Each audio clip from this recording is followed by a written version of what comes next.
Obviamente que lo único que puedo contar es mi experiencia personal como lee, y me imagino que va a ser una historia muy particular y diferente a otras historias que hay entre los demás Olim que hay en Israel, ¿no? Eh, Cuando yo decidí hacer aliado, una de las cosas que me daba miedo era el ejército, y en la cabeza tenía la idea de casar a alguien que quiera hacer algún tipo de pacto para salvarme yo de esa cuestión del ejército. Cuando llegué a Israel y estuve en el Ulpan los primeros 4 meses, recibimos todo tipo de seminarios y nos contactaron con gente de todo tipo de las capas sociales. Israel fue lo que más o menos me hizo entender que si quiero ser parte, tengo que poner el hombro ahí. Entonces me dije, bueno, si ya tengo que hacer el ejército, vamos a hacerlo como se debe.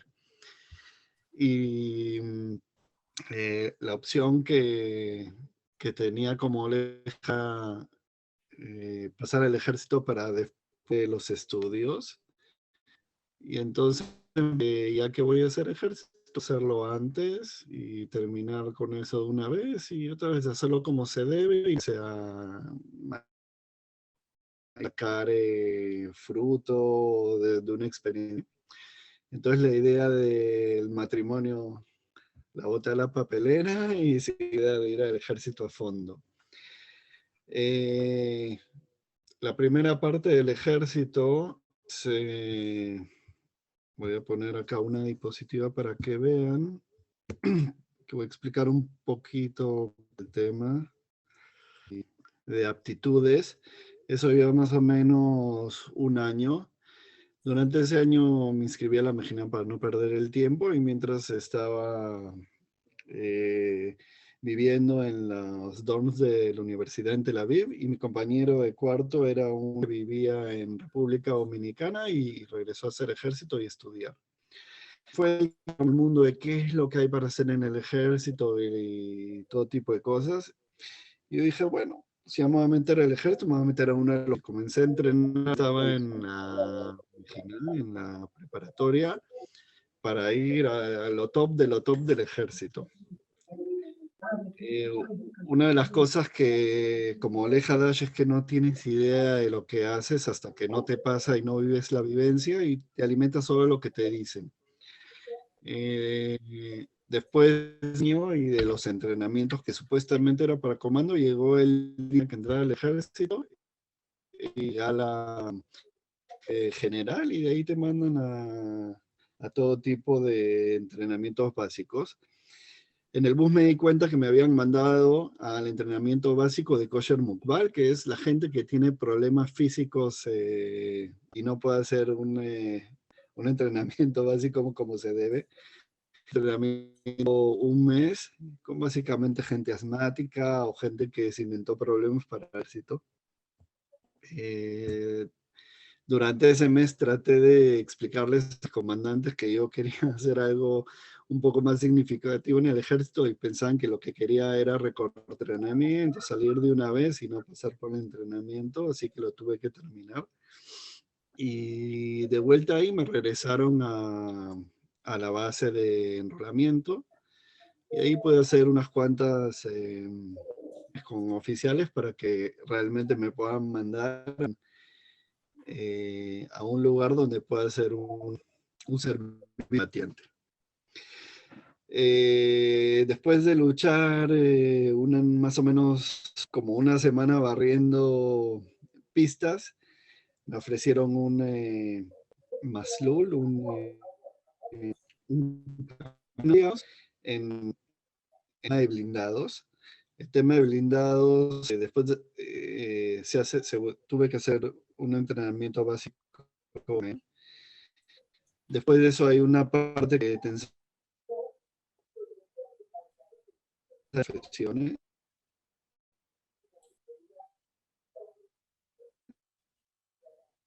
como se debe, y haces un entrenamiento avanzado que lo que haces es el entrenamiento dentro de tu unidad de combate, digamos. Después de eso fui al curso de comandantes de tanques, luego al curso de oficiales del ejército y luego al curso de tanques.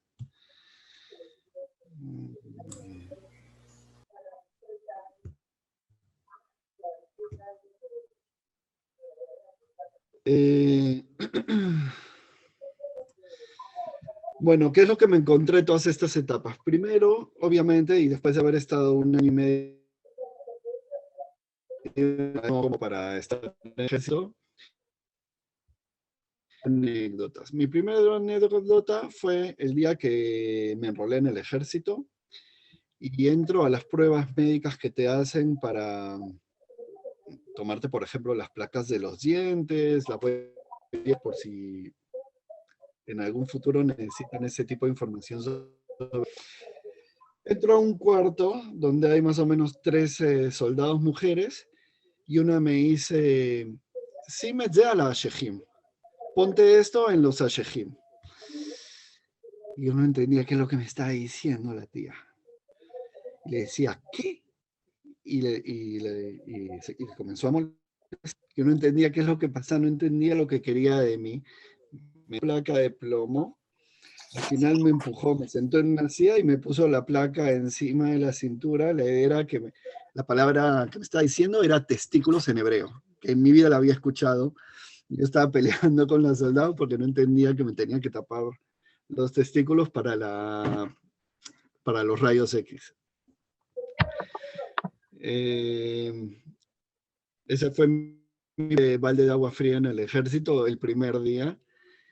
Y eso te acompaña durante el servicio. Después en el entrenamiento básico sigues escuchando hebreo y de pronto tienes que hablar por radio en hebreo y con palabras que nunca has escuchado o con diminutivos de palabras. O en el ejército es muy común ponerle nombres a cierto tipo de ideas que son las primeras letras de las palabras que dicen cierta idea. Eso se utiliza en el ejército a todo nivel y además en la radio mucho más. Entonces de pronto te ves en una noche tú con una radio, estás cuidando algo y alguien te comienza a hablar, no entiendes quién es, qué es lo que te dicen. Yo comenzaba a tartamudear porque no sabía qué palabras sacar de la boca para contestar lo que me estaban pidiendo. Pero una de las cosas que sí en el ejército es que aprendes a hablar hebreo. El estar todo el tiempo constantemente escuchando y la gente te va explicando, te lleva a un nivel de hebreo que jamás lo hubiese podido conseguir, digamos, estudiando. Otra anécdota que tuve con el idioma fue ya en el curso de comandantes de tanques. Obviamente en el ejército una de las cosas para las que te entrenan es para actuar automáticamente ante ciertos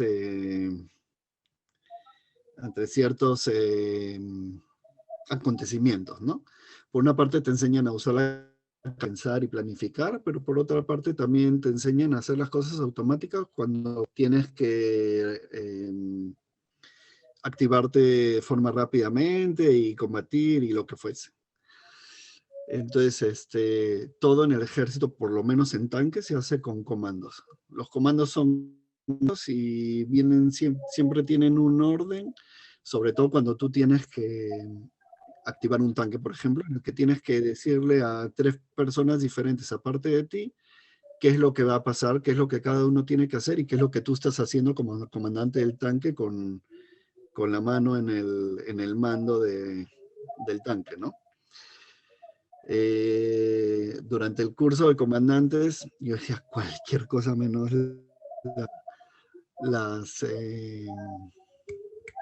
fue la palabra, los comandos que tenían que ser.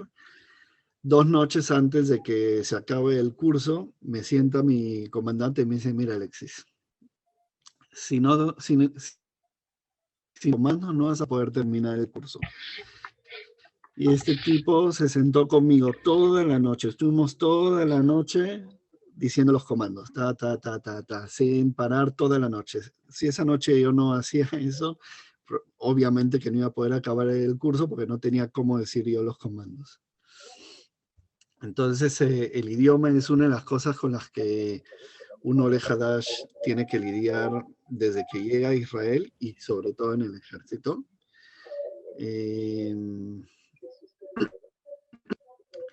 Siguiente tema. Familia. Como la familia, el tema de la distancia.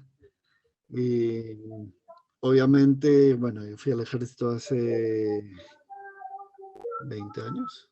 Sí, hace un poco más de 20 años.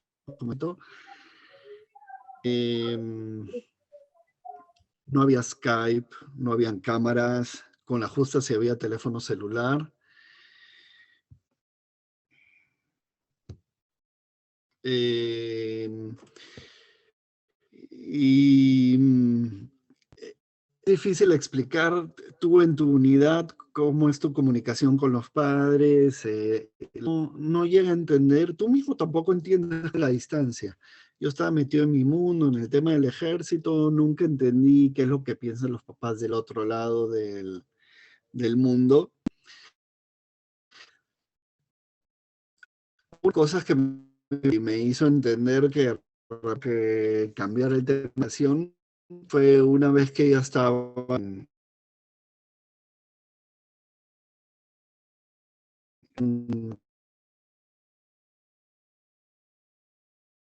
gobierno y en ese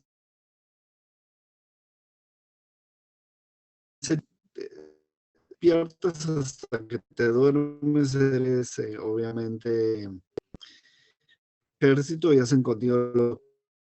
Realmente te dan una hora de que, digamos que puedes tomártela para ducharte, comer algo, llamar a la casa, digamos, es la única hora libre que tienes durante el día, que es generalmente antes de ir a dormir.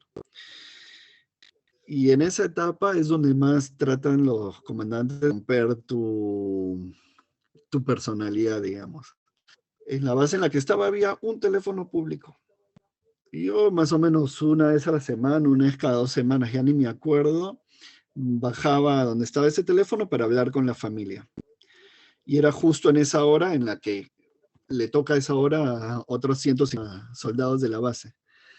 Entonces, muchas veces era esperar en la cola y no llegar a agarrar el teléfono. Mm, Las veces difíciles eran cuando ibas al teléfono y de pronto los comandantes te llamaban porque te hacían corretear esa hora para hacerte entender un por ejemplo, si en el entrenamiento todos estuvieron bien y hubo el entrenamiento no le fue bien uno de los soldados y nadie de la plugada o parte para que él pueda también llegar a los mismos logros que hizo el pelotón, era despertar durante la noche o agarrar en la que tienes libre y ponerte a correr y levantar cosas y tomar agua y pesas y darle vueltas a la base 3, 4 horas hasta que te rompen. Ese fue el momento en que decidí comprar mi primer celular en Israel y a partir de ahí básicamente fui un poco independiente con el tema de la comunicación con la familia. Otra de las cosas que son o que te marcan durante el ejército es el tema de la soledad versus la familia. Generalmente en cada etapa del ejército, que es cada 4 meses, digamos, hay un día que vienen las familias a visitar a la base. Generalmente es antes de que termine el curso, una especie de acercamiento entre los comandantes, esa etapa del ejército y la familia. Se utiliza también ese día para explicar a los padres qué es lo que está pasando con la gente. Y obviamente se da espacio libre a la gente para que esté con las familias. Ahora, en el ejército, pase lo que pase, igual tú tienes que cuidar tu propio equipo. Y tu equipo significan los tanques, los dormitorios, etc. Obviamente el que no tenía familia en Israel era Alexis, entonces era la opción del día familiar en mandarlo a cuidar las 4 horas que duraba la actividad, porque igual nadie venía a visitar. Eh, Esas 4 horas son las que te hacen pensar, ¿qué estoy haciendo acá? ¿Qué tan difícil va a ser más adelante en las cosas? Etcétera. Ahora, eh, en el tema de la familia y el tema de la soledad, era muy difícil para todos mis compañeros de pelotón, sobre todo en los días difíciles. Que muchos lloraban, querían llamar a mamá, querían llamar al papá. Para mí eran los días más fáciles. Para los más difíciles en el tema de comunicación de la familia eran justamente los, por ejemplo, que venía todo el mundo, te daban, digamos, los rangos o terminabas el curso frente a todas las familias, y a quien presentarle, digamos, el logro. Esos eran para mí los días en cuanto a la lejanía de la familia. Obviamente que la gente del ejército, mis amigos, siempre, nunca faltaron las invitaciones del fin de semana, oye, ven a mi casa, etcétera. La gente de Israel es muy acogedora y en el ejército obviamente todos se sienten hermanos, entonces siempre, siempre, siempre tenía invitaciones para los fines de semana libre y ese tipo de cosas, pero siempre, ¿no? La familia es diferente. Eh, con respecto a el ejército, cuando uno lo piensa como una aventura, yo también lo pensaba como una aventura, vamos a jugar a ser héroes, a ser malo, a ser lo más difícil que se puede hacer en el ejército. Eh, Eres influenciado por un montón de cuentos que te cuenta gente sobre misiones especiales que la gente ha ido y de repente, wow, tú también quieres ser parte. Y eso fue lo que me hizo escoger a mí, bueno, si vamos a ser combatiente, vamos a ser combatiente hasta el final, ¿no? Si era lo más difícil de todo. Lo que uno no saca el cálculo antes de eso es lo siguiente. El ejército, cuando estás previamente a enlistarte, sabes que son 3 años, por ahí un año más si es que vas a cursos oficiales y de ahí si quieres tú decides más. Lo que uno no sabe es que el ejército no termina sino hasta los 42, 47 años. O sea, hice un cálculo antes de hacer la preparación para la charla. Digamos, yo hice más o menos 800 días de Miluim, que es más de 2 años de tu vida a lo largo de los 20 años que haces Miluim, que otra vez sales de tu círculo civil y te conviertes otra vez en propiedad del ejército, no estás con la familia, no estás estudiando, estás perdiendo exámenes, no estás en el trabajo. Eh, y eso tiene un precio definitivamente a pagar. Yo, por ejemplo, me perdí los 25 años de mi promoción en el colegio porque justo me tocó terminar mi LUIM 50 días, 1 o 2 días antes de que comience la actividad del colegio. Entonces, obviamente que en el trabajo me iban a mandar una patada en el culo si decía, oye, me voy a Perú ahora 2 semanas a pasarla bien o lo que fuese. Entonces, esos son uno de los cálculos que uno nunca hace. Hadash, otra de las cosas que no haces es que no conoce, o sea, la mayoría de israelíes tienen un hermano, un tío, un primo que les cuenta y te dicen más o menos qué va a pasar ahora, qué va a pasar aquí.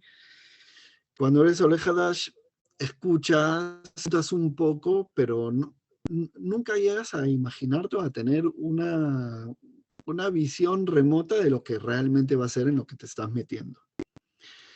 Y yo me acuerdo cuando terminé todos los cursos, te mandan digamos, a lo que va a ser tu unidad madre, y ahí tienes una especie de entrevista comandante de la unidad, donde te pregunta cuáles son tus expectativas, qué es lo que quieres hacer, etc.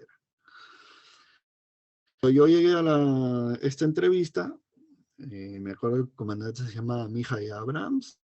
Le digo, sí, que yo quiero ser combatiente y que por eso vine al ejército, que no sé qué, y no sé cuánto. Y me dice, ok, combatiente, perfecto. Todos nuestros pelotones son combatientes fuera de la unidad a los principiantes. Yo lo que te recomiendo es este pelotón que lo pone en Líbano todo el tiempo, no especial, yo escuché Líbano, escuché combate. Eso es lo mío. Y yo, ese es seguro. Y yo, en Líbano, en invierno, en verano, qué duro es. Son las cosas que uno no entiende como Alej Hadash y de que de pronto vas descubriendo en el camino y llegas no preparado como llega un israelí al ejército. Básicamente es eso. En lo que es el ejército, digamos, a grandes rasgos, en las etapas que hay que pasar. A mí lo que me gustaría es si hay preguntas y para yo no tanto hablar y de repente contar algo que a alguien le parezca interesante. Solo quería decirte, Alexis, que tenemos 5 minutos. Ok. Ahora leo el mensaje. ¿Alguien tiene alguna pregunta?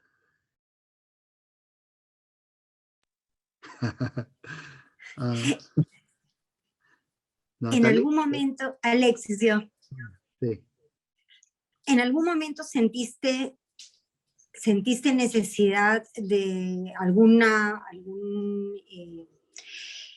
ayuda psicológica o algún soporte en el tiempo más duro que estuviste en el ejército?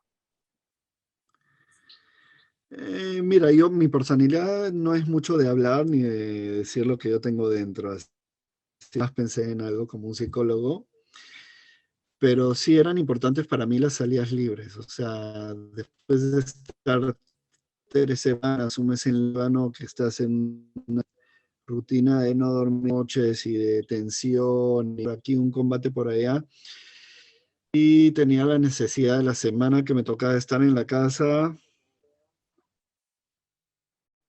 como que ese va a ser el último día de mi vida. Entonces las fiestas en el departamento eran realmente fáciles.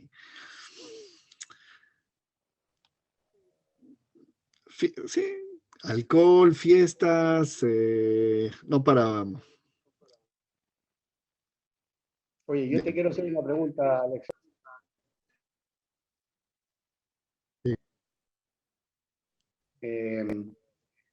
¿Tu preparación en cuanto al hebreo fue solamente el tema del colegio o tuviste una preparación antes de? No, el colegio no es suficiente. No se escucha bien, perdón. Antes, porque me acuerdo que habían bastantes profesores que venían a él. Después fui al y el Ulpan tampoco me preparó. Hice 2 Ulpanim más en la preparatoria y fue suficiente para el ejército. Si yo hubiese sido un soldado de rango menor, que solo tiene que seguir, realmente hubiese sido suficiente. En el momento en que tuve que salir a ser comandante, me vi en la necesidad de llenar un vacío en cuestión de inmenso. O sea, aprender palabras y cosas que ninguna de las fases anteriores me lo había dado. Yo quiero una pregunta, Alexis. Sí. Tengo entendido que en el ejército aprendes muy bien el hebreo, como acabas de decir. Quizás aprendes a escribirlo, pero no a leerlo de repente, porque no es tan fácil. Tienes que... ¿Tú hiciste su universidad después del ejército? Un poco de jerga. Entonces, ¿cómo hiciste para la universidad? La hiciste en hebreo, me imagino. Entonces, ¿cómo hiciste para poder aprender a leer en hebreo? Porque no es tan fácil, es lo que yo escucho por lo menos de mi hijo, ¿no? Que no es tan fácil el aprender a leer el hebreo cuando estás en el ejército. No sé si será así. Mira, una de las cosas que puedes hacer en el ejército, sobre todo los fines de semana que estás en la base, es leer periódico. Porque fuera de leer periódico y cuidar, no tienes otra cosa más que hacer. Imagino que eso debe haber ayudado. Tenemos únicamente un minuto para cerrar, Alexis. No sé si quieras dar unas últimas palabras. Y bueno, igual los invitamos a que se queden para lo que continúa.